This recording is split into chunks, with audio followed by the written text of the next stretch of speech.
coloca diante de nós um grande desafio. Desafio de pedirmos a Deus que nos conceda a graça de partilhar o perdão. Feche seus olhos mais uma vez. Vamos falar com Deus. Querido Pai, que privilégio maravilhoso o Senhor nos concede nesta manhã. De nos reunirmos com os nossos queridos irmãos para prestarmos o culto que Ele é devido, para reafirmarmos a nossa fé e relembrarmos princípios importantes da Tua Palavra para a nossa vida diária.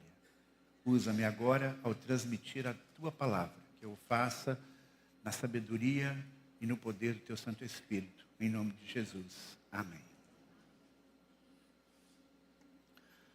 Você já teve uma briga com alguém, uma briga feia, e o relacionamento se rompeu? Você já vivenciou um relacionamento familiar difícil? Seja no contexto do casamento, com seus irmãos de sangue. Esse relacionamento foi piorando cada vez mais até que você se afastou completamente dessa pessoa, da sua família, porque eles magoaram seu coração de uma maneira muito profunda. Você já foi traído e sofreu as consequências desta traição, uma traição que mudou o rumo da sua vida, que levou você para lugares que você não gostaria de ir. Você já viveu ou tem envolvido um rompimento de laços significativos e parece que não há solução, que não há possibilidades de restauração? Há relacionamentos rompidos que você lá no fundo do seu coração gostaria de restaurar? Deixa eu dizer uma coisa, você pode realizar muitos dos seus sonhos, na sua vida profissional, na sua vida financeira, mas se ao longo da sua jornada você tem vivenciado estas situações que eu mencionei, eu não tenho dúvida que tem aí no seu coração um buraco. Há coisas que precisam ser tratadas. Você pode surgir na sua vida uma série de situações que estão lá escondidas, mas que vêm à tona num determinado momento, colocando você frente a frente com pessoas que o feriram profundamente. Quando Deus definiu a família como o jeito certo de estruturar a sociedade, Ele planejou que os nossos relacionamentos fossem uma base, um suporte importante para a gente, na vida emocional, relacional, e algumas vezes até mesmo do ponto de vista financeiro. Quem tem o privilégio de viver, nascer numa família funcional, onde há harmonia, onde há ajuda mútua entre os pais e filhos, entre filhos e pais, entre os irmãos, há uma deferência especial uns para com os outros, há convites para as festas, isso não acontece por uma obrigação social, mas porque de fato representa o desejo das pessoas. Isso é maravilhoso. Laços de amizade e de fraternidade na igreja, eles não suprem completamente essa necessidade. Embora a gente tenha aqui na igreja o slogan, uma família para você e sua família, o que nós desejamos é que na igreja, de alguma maneira, se reproduza o ambiente de um lar saudável. Não que a igreja substitua, os relacionamentos da igreja substituam os seus relacionamentos familiares, porque Deus criou tanto a família quanto a igreja. Mas a unidade da família, esse ambiente acolhedor na família, muitas vezes é destruído quando há inveja, competição, mentiras. E quando os familiares se distanciam fisicamente por conta disso, muitas vezes todas as situações são situações como que empurradas para debaixo do tapete. São problemas não resolvidos. E muitas vezes as consciências ficam cauterizadas. E os relacionamentos permanecem quebrados, mesmo que não haja mais discussões e brigas. Pois bem, esta era a situação de José com seus irmãos. Ele está agora na posição de um governador do Egito, poderoso, imerso numa nova cultura, numa nova realidade. Mas como estava o seu coração? Naqueles tempos em que a comunicação com quem morava em outra cidade ou em outro país era quase impossível, quase 20 anos haviam se passado e não houve nenhum e-mail, nenhum telefonema, nenhuma mensagem pelo WhatsApp, até porque isso não existia, mas nem um bilhetinho escrito num pedacinho de papiro, que seria possível. José agora tem 35 anos. Ele viu seus irmãos pela última vez quando ele tinha 17 anos. Naquela ocasião fatídica em que ele foi vendido como escravo por mercadores que seguiam para o Egito. E ele nunca mais voltou para a terra de Canaã, nunca mais viu seu pai. Ele agora está administrando um programa de alimentos do governo federal do Egito, um projeto milionário que envolvia a assistência não apenas do seu povo. Por isso que nós lemos lá em Gênesis 41, 57, que gente de todos os lugares ia ao Egito comprar cereais de José, pois a fome era terrível no mundo inteiro. E o capítulo seguinte, o capítulo 42, começa então com a seguinte informação. O foco volta-se agora para a família de José lá em Canaã. Quando Jacó, pai de José, soube que no Egito havia cereais, disse a seus filhos: por que vocês estão aí parados, olhando uns para os outros?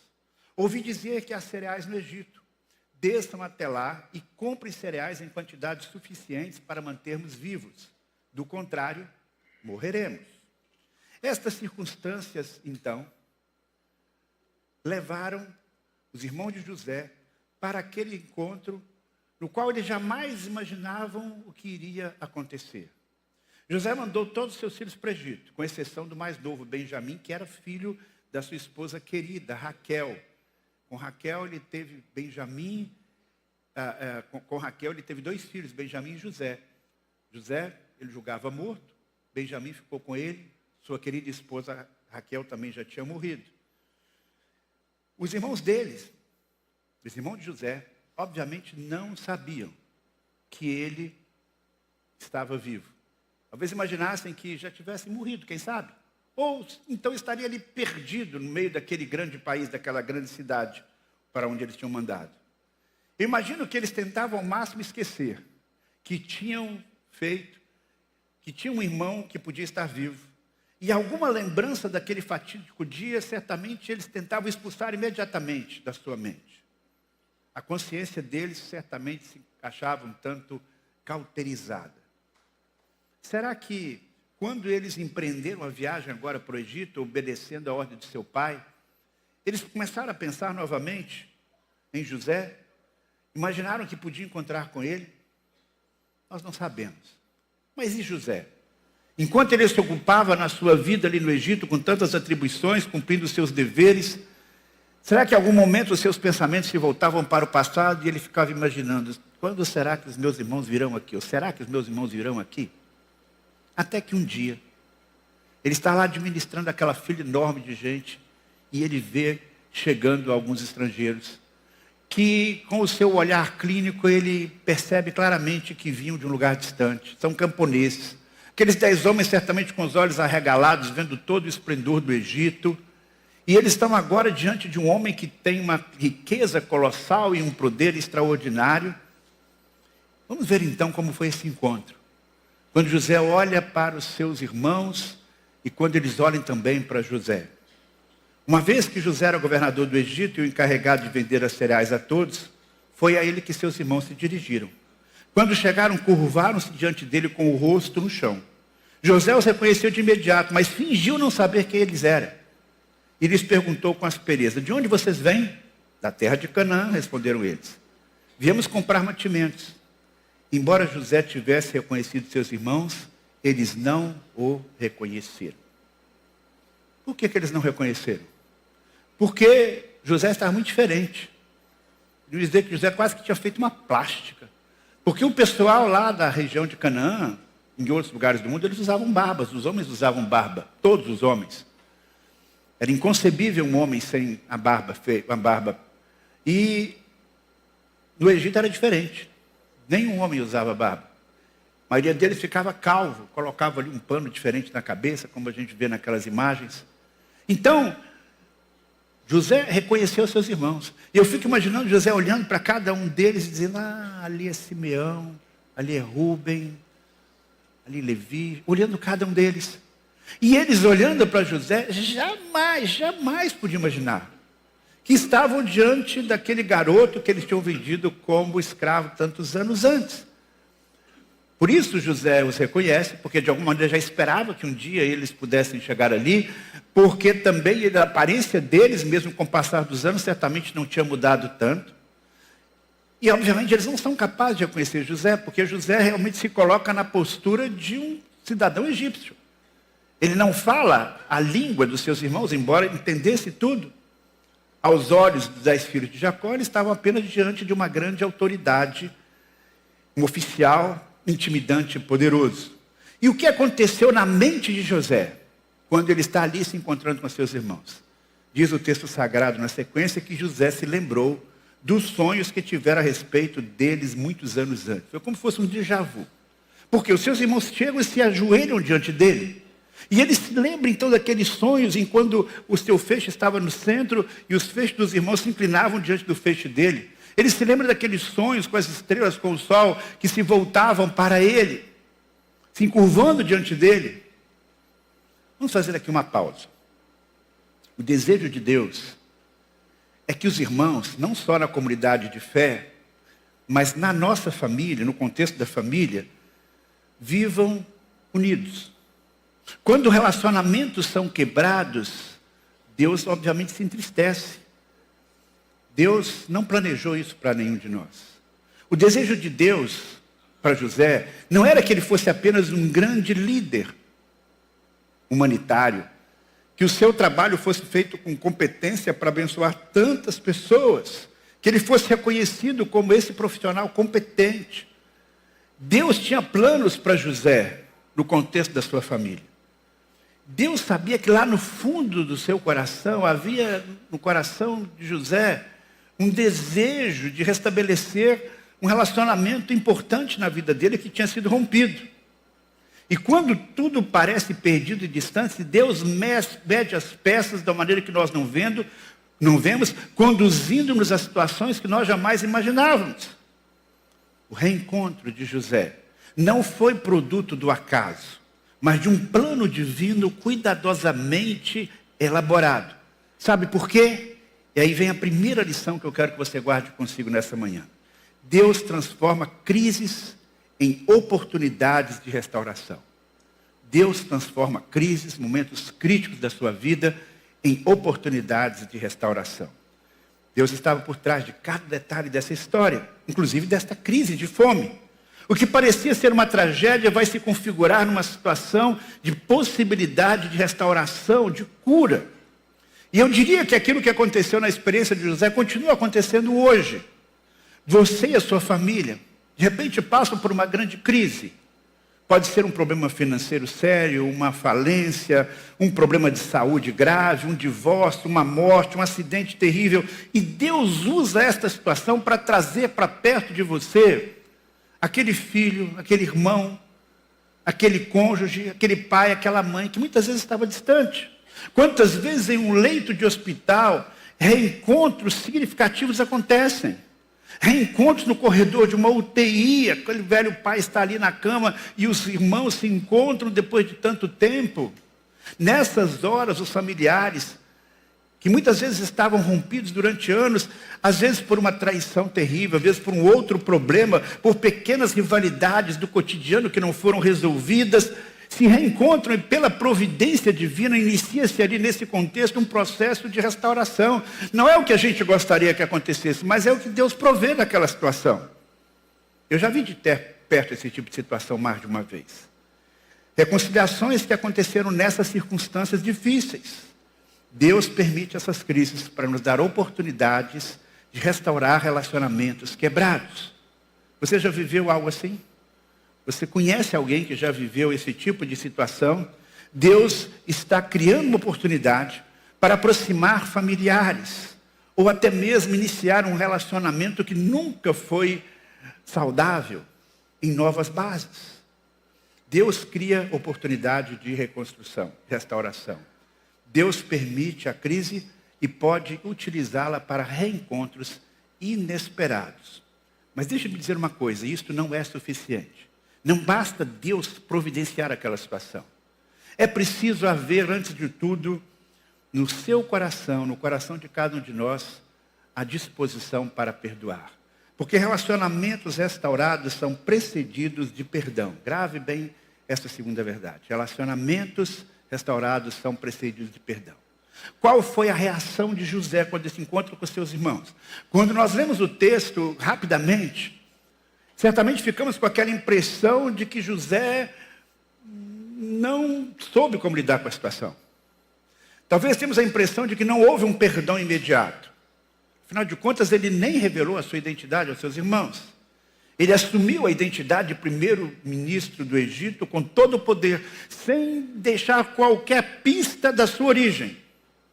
Pode parecer à primeira vista que José não tinha perdoado seus irmãos.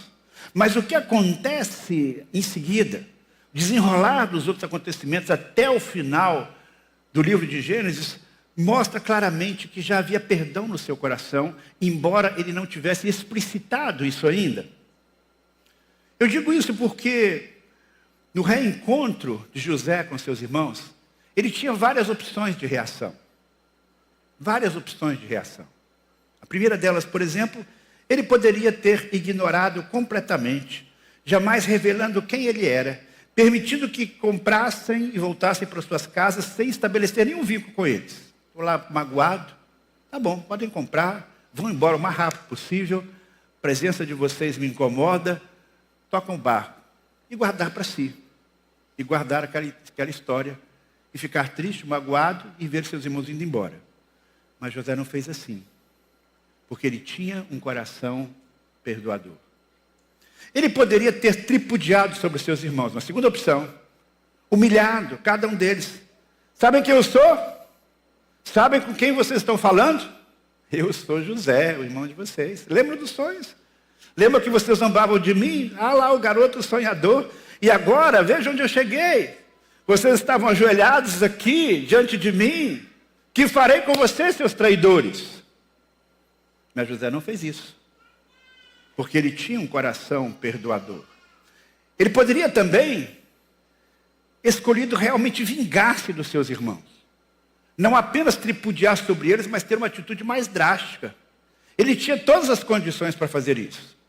Ele podia, inclusive, esconder a sua identidade e fazer aquilo que aparentemente ele fez. Dizer, vocês são espiões, vocês não têm ninguém aqui para defendê-los, meu desejo é uma ordem inquestionável, e sabe o que a gente faz aqui com espiões? A gente manda para a prisão perpétua, ou então a gente manda para a forca. Darei a vocês o que vocês merecem. Mas apesar de tê-los acusados de serem espiões, ele não chegou a esse ponto de dar esta ordem. Por quê? Porque o coração dele era coração perdoador. Ele também poderia ter tido uma outra postura. Ele poderia também revelar quem ele era. Mas simplesmente dizer o seguinte: vocês me traíram, vocês não sabem o que eu passei. Passei anos trabalhando como escravo, um trabalho duro. Na prisão, ninguém se lembrou de mim. Eu poderia prender vocês, mas eu não vou fazer isso. Mas eu não consigo conviver com essa situação. Vão embora. Não vou vender para vocês uma grama sequer de cereal. Vão embora e se deem por bem liberados. Você percebe como as opções que ele tinha? Mas ele não fez nada disso. E o que José não fez com seus irmãos, porque ele tinha um coração perdoador, é revelador. Ele de fato já tinha plantado há muito tempo a semente do perdão no seu coração. Os acontecimentos seguintes, especialmente o final da história de José, mostram isso. E eu diria que aqui, nesse primeiro momento, embora ele tivesse perdoado no seu coração, perdoado no seu coração, ele ainda não explicita o seu perdão. Ele foi preparando o caminho para demonstrar o perdão que Deus já tinha colocado no seu coração. Ele foi dando uma série de passos, ele vai dando uma série de passos com muita sabedoria para que esse relacionamento viesse a ser restaurado, construído em novas bases. O perdão sempre precede a restauração. Sem o perdão no coração não haverá restauração. Pode haver perdão sem restauração, porque a restauração depende dos dois lados. Pode haver perdão sem restauração. Mas sem o perdão não existe restauração. Você tem um relacionamento quebrado, em sua família. Há um relacionamento que você gostaria de ser reconstruído e você não sabe como. O primeiro passo a ser dado é orar ao Senhor e dizer: Senhor, ajuda-me realmente, verdadeiramente a perdoar. Dá-me um coração perdoador. Certamente a causa do coração de José ser esse coração perdoador foi que ele pôde ir percebendo a graça de Deus sobre a sua vida. A bênção de Deus sobre a sua vida. Tanto assim que antes desse episódio, ele já tinha um filho, e ele colocou o nome do seu filho Manassés, que significa Deus me fez esquecer o tempo de sofrimento. Não esquecer no sentido mental, não me esquecer no sentido de que ele deu uma amnésia e sumiram esses fatos da sua mente, mas de não colocar isso como um obstáculo, como uma barreira intransponível para o relacionamento com seus irmãos. E eu diria, meus queridos irmãos, que nós, como cristãos, temos razões ainda mais fortes do que José para perdoarmos as pessoas que nos cercam, para nos empenharmos em restaurarmos relacionamentos que são significativos, porque em Cristo Jesus nós recebemos o perdão dos nossos pecados. E nós só podemos desfrutar plenamente do perdão de Deus na medida em que nós compartilhamos esse perdão com as outras pessoas. Nós não temos o direito de negar a ninguém o perdão, especialmente as pessoas que Deus colocou na vida da gente, na nossa família. Existe uma série de atitudes que vão revelar o coração de José como sendo alguém que perdoou. Nós vamos ver isso hoje e também nas mensagens seguintes. Mas neste momento, o que eu posso concluir é que ele demonstra um coração perdoador por aquilo que ele não fez e poderia ter feito. O que nós não fazemos também revela o nosso coração. A maneira como nós reagimos às situações difíceis também revela o que está no nosso coração. E vamos conferir novamente exatamente o que aconteceu nesse primeiro encontro. Deixa eu reler de novo o texto. José reconheceu de imediato seus irmãos, mas fingiu saber que não eram eles. Perguntou de onde é que vocês vêm. Eles eram da terra de Canaã. Embora José tivesse reconhecido, eles não reconheceram. Então José se lembra dos sonhos e José os acusa. Vocês são espiões, vieram para descobrir os pontos fracos de nossa terra. Ele diz: não, meu senhor, responderam eles. Somos servos, viemos apenas comprar mantimentos. Somos todos irmãos, membros da mesma família. Somos homens honestos, meu senhor, e não espiões. Esta primeira reação de José pegou de surpresa seus irmãos. De repente eles estavam no interrogatório, se sentindo pressionados. José insiste mais de uma vez: vocês são espiões, e os acusa de algo que ele, José, sabia que não era verdade. Ao apertar os seus irmãos ali naquele interrogatório, ele acaba extraindo deles informações que ele gostaria de ter. Eles dizem: nosso pai está vivo. Nós temos um irmão caçula também que está vivo. Era tudo que ele precisava saber. E com muita sagacidade, José então faz para eles a seguinte proposta: só tem um jeito de eu saber se vocês são espiões mesmo ou não. Só tem um jeito de eu saber se vocês estão falando a verdade ou não. Eu vou deixar vocês todos presos aqui. Vocês escolhem um de vocês para voltar lá em casa. E vocês me trazem esse garoto que vocês dizem que é irmão de vocês, que não veio. Assim eu vou ter a certeza de que vocês não estão mentindo para mim. Guardas, podem levar eles para a cadeia. E foi isso que ele fez. 3 dias se passaram e José foi lá na prisão conversar com eles. E ele fez uma nova proposta. Ele disse mais ou menos o seguinte: mudei de ideia. Ao invés de deixar todos vocês aqui como prisioneiros, vocês vão voltar, levando alimento, mas fica um como refém. E aí então, vocês voltam aqui, trazendo seu irmão mais novo, e eu libero todos vocês, porque eu saberei que vocês não são espiões, que vocês estão falando a verdade. E eles concordaram. Afinal de contas, eles não tinham opção de não concordar. E José então escolheu Simeão para ser o refém. Mandou algemá-lo ali na frente dos irmãos. Por que Simeão? A Bíblia não dá detalhes, mas provavelmente ele não escolheu o primogênito, como seria o normal, porque Rúben revelou que tinha se colocado a favor dele. De alguma forma ele ficou sabendo de que Rúben tentou poupá-lo, e talvez ele se lembrava daquele momento em que Rúben evitou que ele fosse colocado lá na cisterna. Foi o único que, de alguma forma, ficou do lado do irmão. Ele se lembrou disso. Ele disse, então vai o Simeão. Esse ocultamento da identidade. Isso que ele está fazendo com seus irmãos. Eticamente. Foi correto? Essa é uma pergunta que a gente não pode deixar de fazer. Essa é uma pergunta que eu fiz a esse texto. Todo mundo que estuda a Bíblia certamente faz essa pergunta. Não fui o primeiro, não serei o último. Então, a gente fica pensando, por que ele não abriu o jogo logo? Por que ele não disse, olha, sou eu o irmão de vocês, vem cá dar um abraço, vamos esquecer o que se passou? Eu penso que há algumas razões para essa atitude. José era um homem íntegro, perdoador, mas José não era Deus.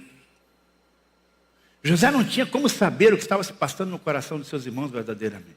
Deus sabe. A Deus ninguém engana. Deus sabe se o seu arrependimento é sincero ou não. Deus sabe o que está lá no íntimo do seu coração. Em sua humanidade, José precisava sondar para saber se os seus irmãos tinham mudado de alguma coisa. Ele queria restaurar o relacionamento com eles, mas ele precisava saber em que terreno ele estava pisando. Esta é uma expressão legítima. Então guarde aí a terceira verdade que esse texto nos traz e que é muito importante.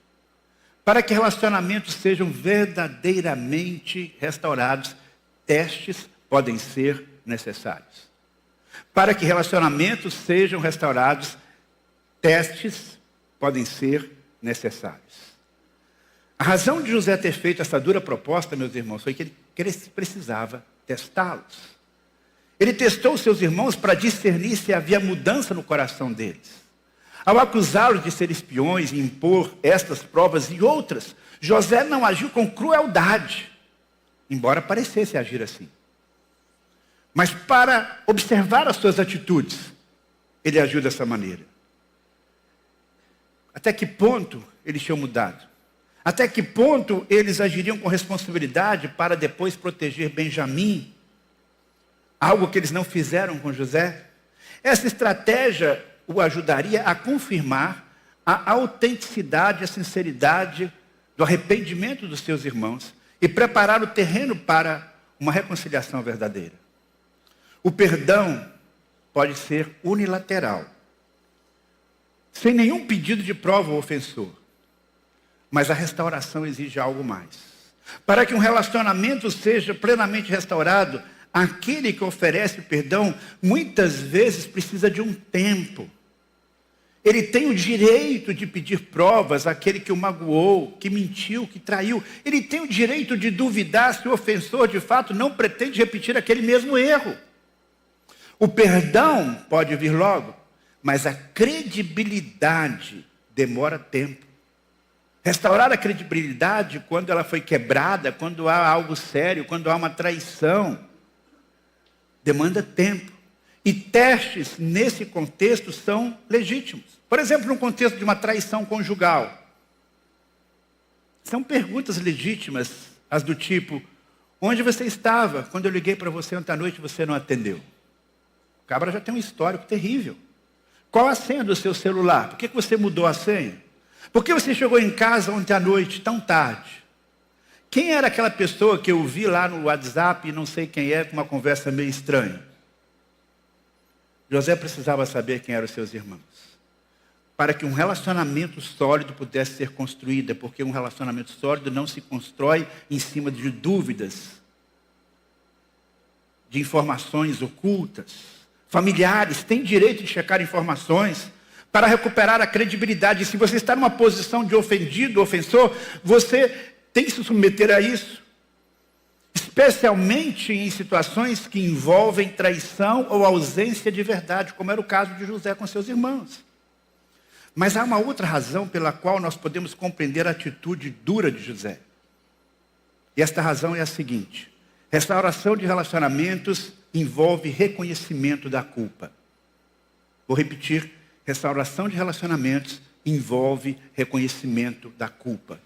Quando eles ainda estão na prisão, na frente de José, recebendo agora essa segunda proposta, de que apenas um ficaria como refém, Eles começam a conversar entre si, naturalmente conversando na sua língua materna, em hebraico. Mas eles não sabem que José que está ali está entendendo tudo que eles estão falando. Afinal de contas, ele se comunicou com eles sempre na língua dos egípcios, para manter o disfarce. E nessa conversa entre eles, José percebe, e nós também podemos perceber, que a consciência deles, se estava cauterizada, começa a ser despertada, ativada. Ao que tudo indica, começa um processo de reconhecimento dos seus erros do passado. Olha só o que eles falaram, escute só. Gênesis 42, 21. É evidente que nós temos sendo castigados por aquilo que fizemos a José tanto tempo atrás. Vimos a sua angústia quando ele implorou por sua vida, mas nós o ignoramos. Por isso estamos nessa situação difícil. Rubem disse, não lhes falei que não pecassem contra o rapaz, mas vocês não me quiseram ouvir. Agora temos que prestar contas pelo sangue dele. Eles estão reconhecendo o seu erro.